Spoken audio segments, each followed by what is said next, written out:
President Ranil Wickremesinghe delivered a compelling address at the summit of the heads of state and government of the G77 and China in Havana, Cuba yesterday.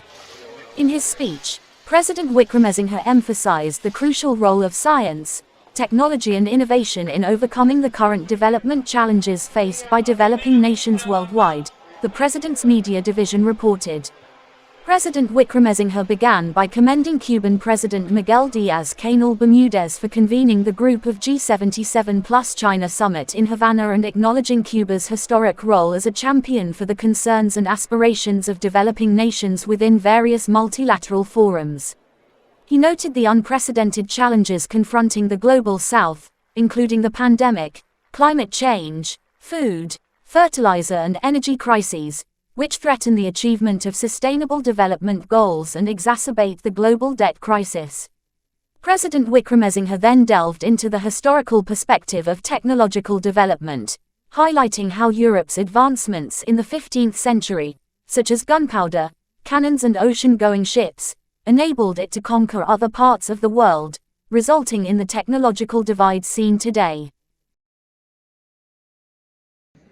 Your Excellency, President Miguel Diaz-Canel Bermudez, Excellencies, Cuba, for many decades as a champion for the concerns and aspirations of developing nations within various multilateral fora. Before I continue with my speech, I would like to join others in expressing our condolences to the Kingdom of Morocco and the Republic of Libya. This year, Cuba assumes the presidency of the G77 at a crucial time when the Global South is impacted by multiple and interlocking challenges related to the pandemics, climate change, food, fertilizer, and energy crises, which paves the way for the setbacks to the SDGs and a deepening of the global debt crisis. In the 15th century, Asia was the most technologically developed region. Europe had advanced only in a few sectors, including gunpowder, cannon, and ocean-going ships. These three technologies helped Europe to conquer the rest of the world. The conquest of Asia and Africa set back the development of science and technology in our countries, creating the technological divide of today. Another quantum leap in technology and innovation is taking place in the 21st century at a geometrical progression, further widening the existing technological divide, leading to the marginalization of the South. There are two key factors essential for the developing nations to come out of this crisis. The first is digitalization and the adoption of new technologies such as big data, Internet of Things, AI, blockchain, biotechnology, and genome sequencing. The second is ensuring human resources skilled in the multifaceted fields of science and technology, and educated manpower well equipped with knowledge and technological know-how is necessary to keep the smooth flow of the needed transformation. These two factors single-handedly will lubricate the development and catching of process in the developing nations. Let me outline the measures my government is taking.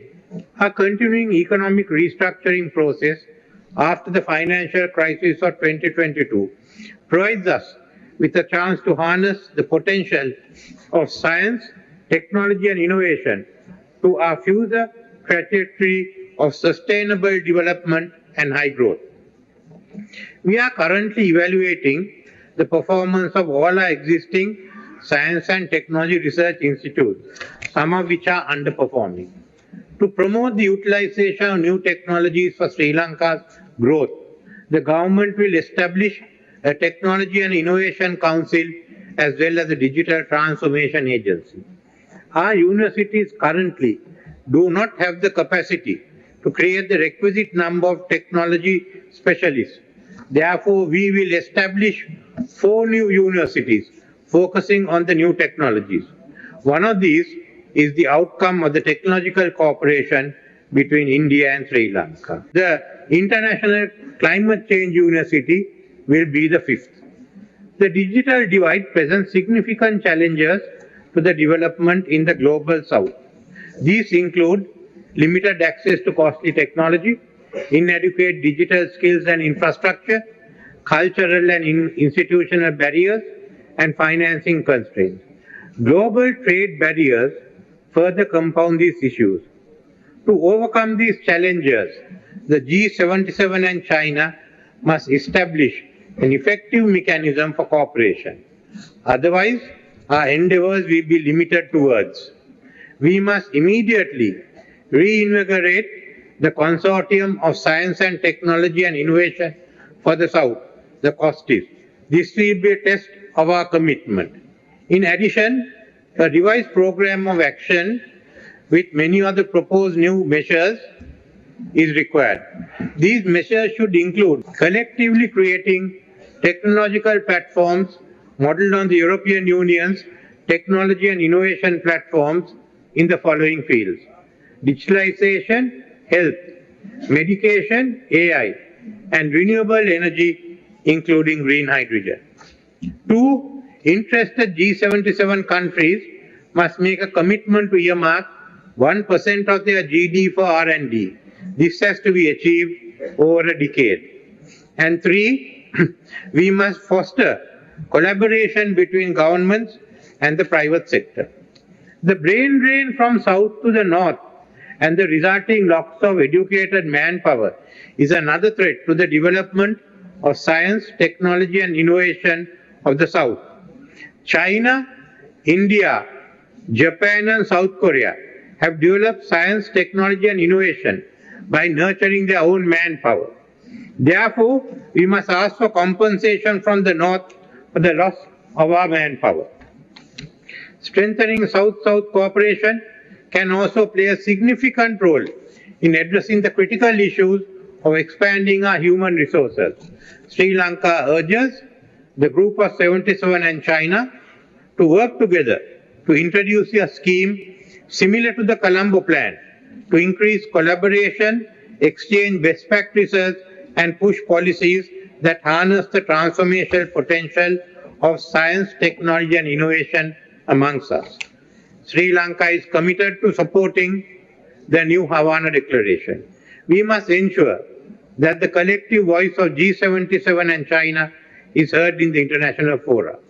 In conclusion, let me once again thank President Miguel Diaz-Canel Bermudez and the government of Cuba for your generous hospitality and excellent arrangement. Thank you.